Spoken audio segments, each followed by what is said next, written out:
एक बार रमेश नाम का एक मुफलिस शख्स अपने बेटे मोहित के साथ रहता था। वो मजदूरी करके गुजारा करता था। रमेश निहायत ही ईमानदार और नेक इंसान था। वो हमेशा दूसरों की मदद के लिए तैयार रहता था। एक मर्तबा कई रोज तक बारिश होने की वजह से रमेश को कोई काम नहीं मिला। घर में तकरीबन सब कुछ खत्म हो गया। ये सब देखकर, बेटा, मुझे माफ कर दो। मैं तुम्हें 2 वक्त का खाना भी मैसर नहीं करा पा रहा। अब्बा, मैं खुश हूँ, आप फिक्र ना करो।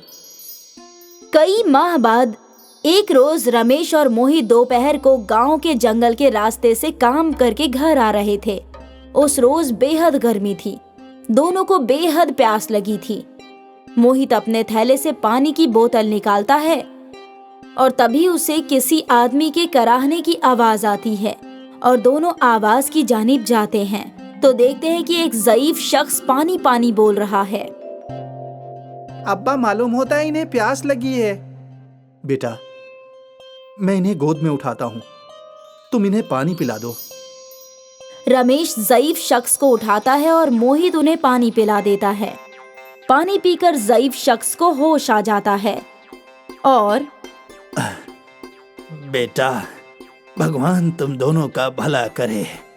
मैं कब से पानी मांग रहा था, लेकिन जो भी मुसाफिर यहाँ से गुजरे उनमें से किसी ने मुझे पानी नहीं पिलाया। तभी मोहित अपने थैले में से 2 सूखी रोटी, नमक और प्याज निकालता है और कहता है, बाबा, हमारे पास और तो कुछ नहीं है, आप ये खा लो, आपको ठीक लगेगा।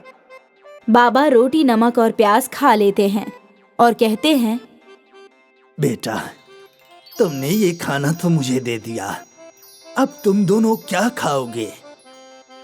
बाबा, अभी आपको इस खाने की ज्यादा जरूरत थी। हम घर जाकर पंप से ठंडा पानी पीकर सो जाएंगे। ये कहकर दोनों अपने घर की जानिब निकलते हैं। तभी बाबा उन्हें रोकते हुए कहते हैं, बेटा, ये आम का पाउडर है, तुम इस पाउडर को अपने पंप में डाल देना। फिर जो होगा उससे तुम्हारी सारी परेशानियां हल हो जाएंगी। दोनों वो पाउडर लेकर घर आ जाते हैं और मोहित बाबा के कहने के मुताबिक उस पाउडर को पंप में डाल देता है और पंप को चलाता है।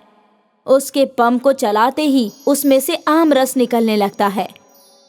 ये देखकर, अब्बा, ये तो जादुई आमरस का पंप हो गया है। ये सब देखकर रमेश भी खुश हो जाता है और दोनों उस पंप से मजे से आम रस पीते हैं। अगली सुबह दोनों उठते हैं और फिर से उस जादुई आम रस पंप से आम रस निकाल कर पीते हैं और रमेश अपने काम पर निकलने लगता है। अब्बा, क्यों ना हम इस जादुई आमरस के पंप से आमरस निकालकर फरोख्त करें, इससे हमारी कमाई हो जाएगी और गरीब लोगों को हम ये आमरस बगैर पैसे लिए पिलाएंगे। रमेश को मोहित की बात वाजिब लगती है और रमेश और मोहित जादुई आमरस पंप से बहुत सारा आमरस निकालकर फरोख्त करने चले जाते हैं। आमरस के जायकेदार होने की वजह से बहुत सारे लोग रमेश के ठेले पर आमरस पीने लगते हैं। दोनों की बहुत अच्छी कमाई होती है। वहीं पर दीनू नाम का एक शख्स पहले से ही आमरस फरोख्त कर रहा था। ये सब देखकर, ये रमेश के पास इतना आमरस कहाँ से आ गया? कल तक तो इसके खाने पे भी आफत थी और आज ये आमरस फरोख्त कर रहा है। दीनू को कुछ समझ में नहीं आता कि वो क्या करे। अगले रोज फिर रमेश जादुई आमरस के पंप से बहुत सारा आमरस निकालकर फरोख्त करने जाता है। आज भी उसका सारा आमरस फरोख्त हो जाता है। अब ऐसा रोज होने लगा था। दीनू की दुकान पर 1-2 ग्राहक ही आमरस पीने जाते थे, बाकी सब लोग रमेश के ठेले पर ही आमरस पीते थे। ये सब देखकर, अब मुझे इल्म करना ही होगा कि माजरा क्या है। यकायक रमेश के पास इतना आमरस कहाँ से आ रहा है? अगर ऐसा ही चलता रहा तो मैं तो सड़क पर ही आ जाऊंगा। इस ख्याल से दीनू उसी रात रमेश के घर के जानिब जाकर इल्म करने की कोशिश करने लगता है। तभी दीनू देखता है कि मोहित एक बड़ा पतीला लेकर आया और उसे पंप के नीचे रख दिया।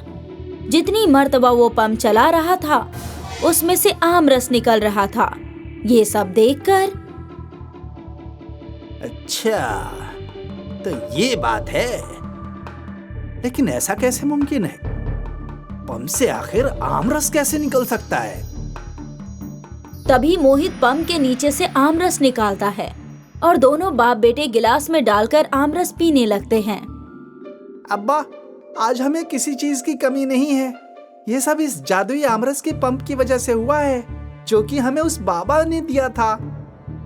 हाँ बेटा, तुम वजह फरमा रहे हो। ये सब उस बाबा और ऊपर वाले का करम है। दीनू को सब समझ आ जाता है कि ये आमरस कहाँ से आ रहा है। मुझे कुछ ना कुछ करके इस आमरस के पंप को खराब करना होगा। अगर ये जादुई आमरस का पंप चलेगा ही नहीं, तो इसमें से आमरस निकलेगा भी नहीं, और फिर रमेश कहाँ से आमरस फरोख्त करेगा? ये सब सोचकर दीनू बेहद खुश हो जाता है। रमेश और मोहित आमरस पीकर सोने चले जाते हैं। तभी दीनू खामोश कदमों से आंगन में जाकर जादुई आमरस पंप के अंदर बहुत सारे पत्थर और कंकड़ डाल देता है और अब देखता हूँ कल से रमेश आमरस कहाँ से फरोख्त करेगा। फिर वो खुशी खुशी अपने घर चला जाता है। अगली सुबह दीनू जल्दी उठकर रमेश के घर के बाहर देखने आता है और घर के बाहर छुपकर देखता है। बहुत मजा आएगा जब रमेश और मोहित ये पंप चलाएंगे, और पंप चलेगा ही नहीं क्योंकि मैंने तो इसमें। ऐसा कहकर दीनू हंसने लगता है। तभी रोज की तरह मोहित जादुई आमरस पंप चलाता है, तो पंप से रोजाना की तरह आमरस न निकलकर उसमें बहुत सारे हीरे, सोने, चांदी के सिक्के निकलने लगते हैं। ये सब देखकर रमेश और मोहित हैरान हो जाते हैं। अब्बा, कल तक तो इस जादुई आमरस पंप से सिर्फ आमरस निकलता था, और आज ये क्या? ये कैसे हुआ? मुझे भी इल्म नहीं। ये सब देखकर दीनू रमेश और मोहित के पास जाता है और कहता है, मुझे माफ कर दो। मैंने तुम दोनों का बुरा सोचकर कल रात को इसमें बहुत सारे पत्थर और कंकड़ डाल दिए थे ताकि पंप खराब हो जाए, लेकिन ऊपर वाले ने मेरे जुल्मी बर्ताव का फल दे दिया है। किसी ने हकीकत ही कहा है कि बुरे काम का नतीजा जरूर मिलता है। मुझे माफ कर दो मुझे। ऐसा कहकर दीनू वहाँ से चला जाता है। रमेश गांव में आमरस की दुकान खोलकर दीनू को दे देता है और उसे कहता है, दीनू, मैं चाहता हूँ कि तुम ये दुकान गांव में चलाओ और मुफलिस और जरूरतमंद लोगों को आमरस मुफ्त में पिलाओ। मैंने तुम्हारे साथ इतना बुरा किया और तुम मेरे लिए ये सब कर रहे हो? दीनू, तुम्हें अपनी गलती का एहसास हो गया, यही बहुत है। तुम गांव में ये दुकान चलाओ, मैं एक और दुकान गांव के बाहर खोल लेता हूँ। उसके बाद रमेश और मोहित गांव के बाहर जाकर एक बहुत बड़ी सी आमरस की दुकान खोल लेते हैं और वहाँ भी ऐसे ही लोगों की खिदमत करते हुए आमरस लोगों को पिलाते हैं।